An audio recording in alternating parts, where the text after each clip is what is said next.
نظر کی حفاظت پر ایک واقعہ میں بیان کر چکا ہوں، لیکن تفصیل کا واقعہ ہے۔ ایک اپنے وقت کے بڑے جلیل القدر عالم اور ولی اللہ شیخ عبداللہ اندلسی رحمۃ اللہ علیہ، جو اپنے زمانے میں علم اور عمل کے آفتاب اور مہتاب تھے، جن کے ہزار مرید تھے، خود ان کے مریدین میں اپنے وقت کے بڑے بڑے مشائخ اور اللہ والے تھے، مگر جس وقت اپنے مریدین کے ہمراہ ایک سفر میں کنویں پر رکے اور ان کی نظر ایک عیسائی پادری کی حسین و جمیل لڑکی پر پڑی، تو اس وقت وہ اس کے حرام عشق میں ایسے گرفتار ہوئے کہ آگے نہ جا سکے نہ پیچھے لوٹ سکے، اور معاملہ کہاں سے کہاں پہنچ گیا۔ ایک جگہ لکھا ہے کہ نفلی حج کے لیے جا رہے تھے۔ اگرچہ الحمدللہ ایک مدت کے بعد اللہ کے فضل سے اس امتحان سے کامیابی سے نکل گئے، مگر قصہ پڑھیے اور ایک نظر خراب ہونے کی نقصان کا اندازہ لگائیں۔ جیسے میں نے ابھی عرض کیا، ہماری بہو بیٹیوں کی بھی نظر کی حفاظت کا حکم ہے، چاہے وہ فیس بک ہو، چاہے یوٹیوب ہو، چاہے واٹس ایپ ہو، چاہے انسٹاگرام ہو، چاہے کارٹون حرام ہو، ہر چیز سے بچنا ہے۔ شیخ الحدیث حضرت مولانا زکریہ صاحب رحمۃ اللہ علیہ فرماتے ہیں کہ شیخ ابو عبداللہ مشہور شیخ المشائخ اندلس کے اکابر اولیاء اللہ میں سے ہیں، ہزاروں خانقاہ ان کے دم سے آباد، ہزاروں مدارس ان کی فیوز سے جاری، ہزاروں شاگرد، ہزاروں مرید۔ آپ کے مرید کی تعداد 12,000 تک بتائی جاتی ہے۔ ایک دن سفر کے ارادے سے گئے، حضرت جنید بغدادی اور حضرت شبلی رحمۃ اللہ علیہما بھی ساتھ میں تھے۔ حضرت شبلی رحمۃ اللہ علیہ کا بیان ہے کہ ہمارا قافلہ نہایت خیر اور برکات کے ساتھ چل رہا تھا کہ عیسائیوں کی ایک بستی پر گزر ہوا۔ نماز کا وقت تنگ ہو رہا تھا، بستی میں پانی نہ ملا، بستی سے باہر ایک کنویں پر چند لڑکیاں پانی بھر رہی تھیں۔ حضرت اتنے بڑے اللہ والے کی نگاہ ایک لڑکی پر پڑی، حضرت کی نگاہ اس پر پڑتے ہی تغیر ہونے لگا۔ حضرت فرماتے ہیں کہ شیخ اس کی گفتگو کے بعد سر جھکا کر بیٹھ گئے۔ 3 دن گزر گئے، نہ کھاتے ہیں نہ پیتے ہیں نہ کسی سے بات کرتے ہیں، سب خدام پریشان حال تھے۔ تیسرے دن میں نے حضرت شبلی رحمۃ اللہ علیہ نے جرأت کر کے عرض کیا کہ شاہ شیخ، آپ کے ہزاروں مریدین آپ کی اس حالت سے پریشان ہیں۔ شیخ نے کہا، میرے عزیزو، میں اپنی حالت تم سے کب تک چھپاؤں؟ پرسوں میں نے جس لڑکی کو دیکھا ہے، اس کی محبت مجھ پر اتنے غالب ہو چکی ہے کہ تمام اعضاء اور جوارے پر اسی کا تسلط ہے۔ اعضاء اور جوارے، ان اللہ خبیر بما یصنعون کی 4 تفسیریں ہیں، جو کہتے ہیں ایک نظر دیکھنے سے کیا ہوتا ہے۔ وقت کم ہے نا، ورنہ یہ تفسیر کسی وقت عرض کر لوں گا۔ یہ جو ہم کہتے ہیں نا ہماری نظر پاک ہے، دل صاف ہے، دیکھو اتنے بڑے شخص کہاں پہنچ گئے۔ ابھی وقت نہیں ہے، ورنہ تفسیر مظہری میں برسیسا کا واقعہ تو سن کر شاید نیند بھی نہ آئے، جس کو میں بہت کم بیان کرتا ہوں۔ لیکن یہ جو ہم لوگ داڑیاں اللہ نے عطا فرمائی ہیں ظاہر پیاروں جیسا، اور حرکتیں کیسی، حفظ ہوتے ہوئے، علم ہوتے ہوئے کس چیزوں میں مبتلا ہیں ہم لوگ۔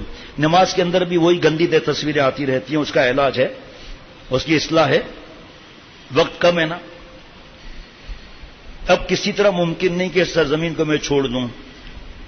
عرض کیا حضرت شبلی رحمۃ اللہ علیہ نے، اے میرے سردار، آپ اہل عراق کے پیر و مرشد، علم و فضل، زہد و عبادت میں شہرائے آفاق ہیں، آپ کے مریدین اتنے ہیں، ہم سب کو رسوا نہ کیجیے۔ شیخ نے فرمایا، میرا عزیز، اس کی وجہ مختصر ایک جملہ بتا دوں۔ حضرت تھانوی رحمۃ اللہ نے فرمایا کہ یہ جو نام محرم کے ساتھ دوستی اور باتیں، یہ عشق، یہ فرمایا عذاب الہی ہے، اور عذاب الہی کا کوئی مقابلہ نہیں کر سکتا۔ جب یہ حال ہوا، فرمایا کہ میرے عزیز، میرا تمہارا نصیب تقدیر و خداوندی نافذ ہو چکی ہے، مجھ سے ولایت کا لباس سلب کر لیا گیا اور ہدایت کی علامات اٹھا لی گئی۔ یہ کہہ کر رونا شروع کیا اور کہا، اے میری قوم، قضاء و قدر نافذ ہو چکی، اب کام میرے بس کا نہیں۔ حضرت شبلی رحمۃ اللہ علیہ فرمانے سے عجیب و واقع پر سخت تعجب ہوا اور حسرت سے رونا شروع کیا۔ شیخ بھی ساتھ رو رہے تھے، یہاں تک کہ زمین آنسوؤں سے امنڈ آنے والے سیلاب سے تر ہو گئی، یعنی بہت زیادہ۔ اس کے بعد ہم مجبور ہو کر اپنے وطن بغداد کی طرف لوٹے اور سب دعائیں مانگ رہے تھے۔ جب واقعات سنے تو شیخ کے مریدوں میں کوہرام مچ گیا، چند تو اسی وقت غم اور حسرت میں انتقال کر گئے، باقی لوگ گڑ گڑا کر خدائے بے نیاز کی بارگاہ میں دعا کرنے لگے، اے مقلب القلوب، شیخ کو ہدایت کر اور اپنے مرتبے پر لوٹا دے۔ اس کے بعد تمام خانقاہیں بند ہو گئیں اور ہم 1 سال تک اسی حسرت افسوس میں شیخ کے فراق میں روتے رہے۔ 1 سال کے بعد مریدوں نے ارادہ کیا چل کر شیخ کی خبر لیں کس حال میں ہے۔ بات ایک ہی ہے، روایتیں 2-3 ہیں۔ تو ہماری ایک جماعت نے سفر کیا، گاؤں پہنچ کر شیخ کا حال دریافت کیا تو گاؤں والوں نے بتایا تمہارا شیخ جنگل میں سور چرا رہا ہے۔ حضرت عبداللہ مندلسی رحمۃ اللہ علیہ اس واقعے کو مفتی اعظم سے بھی پوچھ سکتے ہیں، جو اب ہم جری ہوتے ہیں کہ بھابھی سے کیوں احتیاط کریں، دیور موت کیسے ہے، ناٹ پارنی میں چلے گئے کیا ہوا، شوہر سے لڑتی ہیں کہ تم جاؤ نہ جاؤ ہم تو جائیں گی۔ ہم نے کہا خدا کی پناہ یہ کیا ہوا؟ گاؤں والوں نے بتایا کہ اس نے سردار کی لڑکی سے منگنی کی تھی، اس کے باپ نے جنگل میں سور چرانے کی خدمت پر کی شرط لگا دی۔ ہم سب حیران، غم سے کلیجے پھٹنے لگے، آنکھوں سے بے ساختہ آنسوؤں کا طوفان امڑنے لگا۔ بمشکل دل تھام کر اس جنگل پہنچے جس میں وہ سور چرا رہے تھے۔ دیکھا تو شیخ کے سر پر عیسائیوں کی ٹوپی اور کمر پر زنار بندھا ہوا ہے، اور اس عصا پر ٹیک لگائے ہوئے خنزیروں کے سامنے کھڑے ہیں جس سے وعظ اور خطبے کے وقت سہارا لیا کرتے تھے، جس نے ہمارے زخموں پر نوا پاشی کا کام کیا۔ شیخ نے ہمیں اپنی طرف آتا دیکھ کر سر جھکا لیا۔ ہم نے قریب پہنچ کر السلام علیکم کہا۔ شیخ نے کسی قدر دبی آواز میں وعلیکم السلام کہا۔ حضرت شبلی نے عرض کیا، اے شیخ، اس علم و فضل اور حدیث و تفسیر کے ہوتے ہوئے آج تمہارا کیا حال ہے؟ شیخ نے فرمایا، میرے بھائیوں، میں اپنے اختیار میں نہیں ہوں، میرے مولا نے مجھے جیسا چاہا ویسا کر دیا، اور اس قدر مقرب بنانے کے بعد جب چاہا مجھے اپنے دروازے سے دور پھینک دیا، تو پھر یہ اللہ کا عذاب ہے، اس کی قضا کون ٹالنے والا ہے؟ اے عزیزو، خدائے بے نیاز کے قہر و غضب سے ڈرو، اپنے علم اور تقوی اور بیانات پر مغرور اور تکبر میں نہ کرو۔ آج تو ایک بیان ہو گیا تو پھر ہم سمجھتے ہیں پتہ نہیں کیا ہو گیا، ہماری ماں بہن بہو بیٹیوں نے برقع پہن لیا، اللہ تعالیٰ کی نعمت ہے، منع نہیں ہے، لیکن برقعے کے اندر کی آنکھیں کس طرف ہیں؟ دیور سے کیا معاملہ ہے؟ فلموں کا ارطغرل کا ڈرامے کا کیا معاملہ ہے؟ اس کے بعد نظر اٹھا کر آسمان کی طرف کہا، اے میرے مولا، میرا گمان تو تیرے بارے میں ایسا نہ تھا کہ تو مجھ کو ذلیل کر کے اپنے دروازے سے نکال دے۔ یہ کہہ کر خدا تعالیٰ سے رونا شروع کر دیا اور فرمایا، اے شبلی، اپنے غیر کو دیکھ کر عبرت حاصل کر۔ حضرت شبلی نے روتے ہوئے عرض کیا کہ اے ہمارے پروردگار، ہم تجھی سے مدد طلب کرتے ہیں اور تجھی سے استغاثہ کرتے ہیں، یا حیو یا قیوم برحمتک استغیث، اور ہر کام میں ہم تیرا ہی بھروسہ ہے، ہم سے یہ مصیبت دور کر دے، تیرے سوا کوئی دفع کرنے والا نہیں۔ خنزیروں کو ان کا رونا اور ان کے دردناک آواز سنتے ہی ان کے پاس جمع ہو گئے، اور خنزیروں نے بھی رونا اور چلانا شروع کر دیا۔ ادھر شیخ بھی زار زار رو رہے تھے۔ یہ فلمیں، یہ بے حیائی، یہ مال میں گھومنا، مردوں کو دیکھنا، وہاں پر جو لڑکے کھڑے ہیں ان کا بھاگ بھاگ کرانا، یہ لیجیے وہ لیجیے، ذرا ذرا سی باتیں، پوری کتاب میں باہر نکلنے کے بارے میں بھی بڑی عجیب عجیب نصیحتیں ہیں۔ حضرت شبلی رحمۃ اللہ نے عرض کیا، شیخ آپ حافظ قرآن تھے اور قرآن کے 7 قراتوں سے پڑھا کرتے تھے، اب بھی کوئی اس کی آیت یاد ہے؟ شیخ نے کہا، ہاں اے عزیزو، مجھے قرآن پاک میں 2 آیت کے سوا کچھ یاد نہیں رہا۔ ایک تو یہ ہے کہ یعنی جس کو اللہ ذلیل کرتا ہے سورہ حج میں، اس کو کوئی عزت دینے والا نہیں، بے شک اللہ جو چاہتا ہے کرتا ہے۔ دوسری آیت یہ یاد ہے سورہ بقرہ 108، یعنی جس نے ایمان کے بدلے کفر اختیار کیا تحقیق وہ سیدھے راستے سے گمراہ ہو گیا۔ حضرت شبلی رحمۃ اللہ نے عرض کیا ہے، شیخ آپ کو 30,000 حدیثیں ماں اسناد کی زبانی یاد تھیں، اب ان میں سے کوئی یاد ہے؟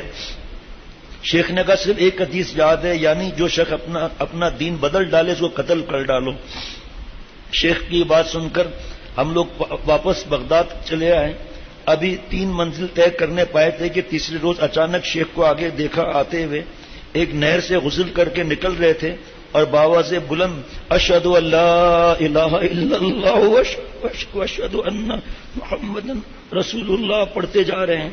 اس وقت ہماری مسرت کا اندازہ وہی شخص کر سکتا ہے جس کو پہلے ہماری مسرت کا اندازہ ہو۔ بعد میں شیخ سے ہم نے پوچھا کہ کیا آپ کو اس ابتلا کا کوئی سبب بھی تھا؟ شیخ نے فرمایا ہاں، جب ہم گاؤں میں اترے اور بت خانے اور گرجا گھروں پر ہمارا گزر ہوا آتش پرستوں اور صلیب پرستوں کو غیر اللہ کی عبادت میں مشغول دیکھ کر میرے دل میں تکبر اور بڑائی پیدا ہوئی۔ یہ کسی کو حقیر نہ سمجھنا، اب بڑا ہی دوسرے کو حقیر سمجھنا، حق بات نہ ماننا، یہ تکبر ایسی چیز